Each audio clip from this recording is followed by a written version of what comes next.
Did you know the British once built a bomb that bounced on water? Yeah, like a skipping stone, except this one blew up a dam the size of a skyscraper. It was called the bouncing bomb, and it's one of the most daring, genius, and slightly insane inventions of World War II. The man behind it was Barnes Wallis, an engineer who looked at a problem that seemed impossible and said, "Hold my tea." The problem? Germany's industrial heartland was powered by huge dams, the Möhne, the Eder, and the Sorpe. Blow those up, and you'd flood factories, power plants, and railway lines. But there was one small catch. They were surrounded by torpedo nets, thick concrete, and anti-aircraft guns. Normal bombs were useless. So Wallis had an idea that sounded like something out of a Looney Tunes episode. Make a bomb that skips across the water, hits the dam, sinks, and explodes underwater. It would use water pressure to hammer the concrete from below. Simple, right? Except no one had ever built anything like that before. Wallis started testing his concept by literally skipping marbles across bathtubs.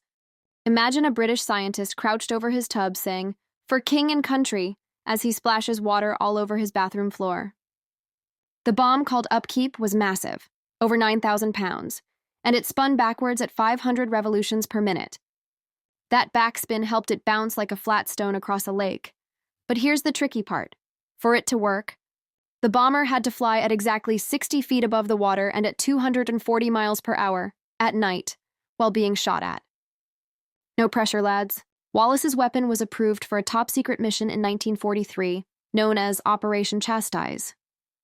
The men chosen for the job formed the legendary 6117 Squadron, nicknamed the Dam Busters. They trained for months, flying low over reservoirs in England, learning to skim just above the waves without crashing. They even built a special sight, basically a wooden triangle, that told the pilot when he was at the right height and distance from the dam. No computers, no GPS, just geometry and guts. On May 16, 1943, the operation began. Lancaster bombers thundered over Germany, flying so low they could see cows in the fields. Each plane carried a single Upkeep bomb, spinning and armed. When they reached the Möhne Dam, the first bombs missed. One crashed, another got shot down. But then squadron leader Guy Gibson led a perfect run. His bomb skipped 5 times across the water, slammed into the dam, sank, and detonated. The dam cracked, then burst open, a wall of water roaring down the valley, wiping out bridges, factories, and power plants. Out of 19 aircraft that took off, 8 never returned, and 53 airmen were killed. It was a brutal mission, but it worked. The Möhne and Eder dams were destroyed, and German industry was thrown into chaos for months.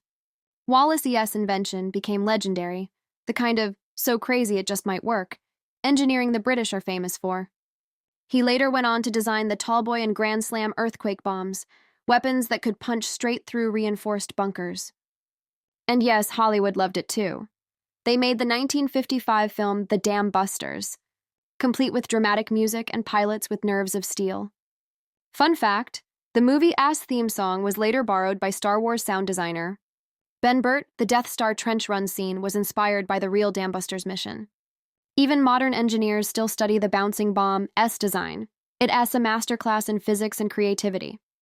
A spinning cylinder, water drag, and timed detonation, all done without computers. All from a man who started with marbles in his bathtub. So next time you skip a rock across a pond, just remember, you're practicing World War II engineering. Now you know, smart history for dumb times.